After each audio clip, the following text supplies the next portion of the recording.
ऐका हो मंडळी, सोमवारची शिवमुठीची कहाणी। आटपाट नगर होतं। तिथं एक राजा राहत होता। त्या राजाला 4 सुना होत्या। 3 आवडत्या होत्या व 1 नावडती होती। आवडत्या सुनांचा तो चांगला सांभाळ करी। नावडतीला जेवायला उष्ट, नेसायला जाडं भरडं, राहावयास गुराचं बेट दिलं, गुरख्याचं काम दिलं। पुढं श्रावण महिना आला। पहिल्या सोमवारी ही रानात गेली। तिथे नागकन्या देवकन्यांची भेट झाली। त्यांनी विचारलं, कुठं जाता तुम्ही? महादेवाच्या मंदिरात जातो आणि शिवमूठ वाहतो। त्यानं काय होतं? तिने विचारलं. पतीची भक्ती होते, इच्छित कार्य सिद्धीस जातं, मुलंबाळं होतात, नावडती माणसं आवडती होतात, वडीलधाऱ्यांपासून सुख समाधान मिळतं। देवकन्या म्हणाल्या। तीही त्यांच्याबरोबर मंदिरात गेली। नागकन्या देवकन्या वसा वसू लागल्या। तुम्ही काय कोणता वसा करता? आम्ही शिवमुठीचा वसा वसतो। त्या वशाला काय करावं? थोडे तांदूळ घ्यावेत, शिवराई, सुपारी, गंधफूल, 2 बेलाची पानं घेऊन महादेवाची मनोभावे पूजा करावी। हातात तांदूळ घ्यावेत आणि तोंडानं शिवा शिवा महादेवा, माझी शिवमूठ ईश्वर देवा, सासरच्या सर्व माणसांना आवडती कर, असं म्हणून तांदूळ वाहावेत। दिवसा झोपू नये, उष्टमाष्ट खाऊ नये, संध्याकाळपर्यंत उपवास करावा। उपवास निभवला नाही तर दूध प्यावं। संध्याकाळी आंघोळ करून देवाला बेल वाहावा आणि न बोलता जेवण करावं। हा वसा 5 वर्ष करावा।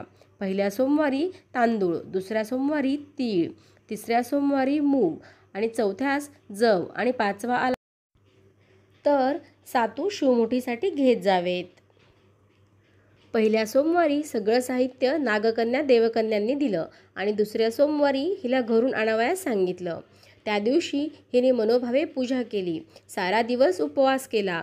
जावानंदांनी उष्टमाष्ट पान दिलं, ते तिनं गाईला घातलं, शंकराची आराधना केली, दिवसभर ओम नमः शिवाय चा जप केला आणि दूध पिऊन झोपी गेली। दुसऱ्या सोमवारी नावडतीनं घरातून सर्व सामान घेतलं, रानात जाऊन नागकन्यांबरोबर मोठ्या भक्तिभावाने पूजा केली।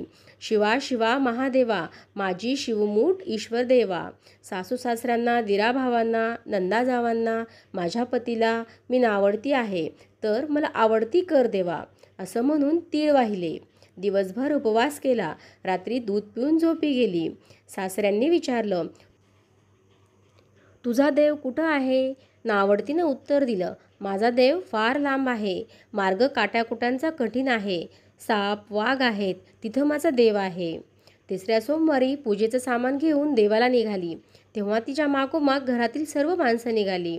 नावडते, तुझा देव दाखव, म्हणू लागली। नावडतीला रानातून जाताना काहीच त्रास झाला नाही, कारण तिला रोजची सवय होती, पण इतरांना काटेकुटे लागले। नावडती आजपर्यंत कशी येत असेल याची त्यांना जाणीव झाली। तिची दया आली। नावडतीला चिंता पडली। तिने देवाचा धावा केला, अंतःकरणापासून प्रार्थना केली। नागकन्या देवकन्या या सर्वांसहित वर्तमान देऊळ सोन्याचं झालं, रत्नजडीत खांब झाले, हंड्या डोलू लागल्या, स्वयंभू महादेवाची पिंडी झाली। सगळ्यांनी देवाचं दर्शन घेतलं।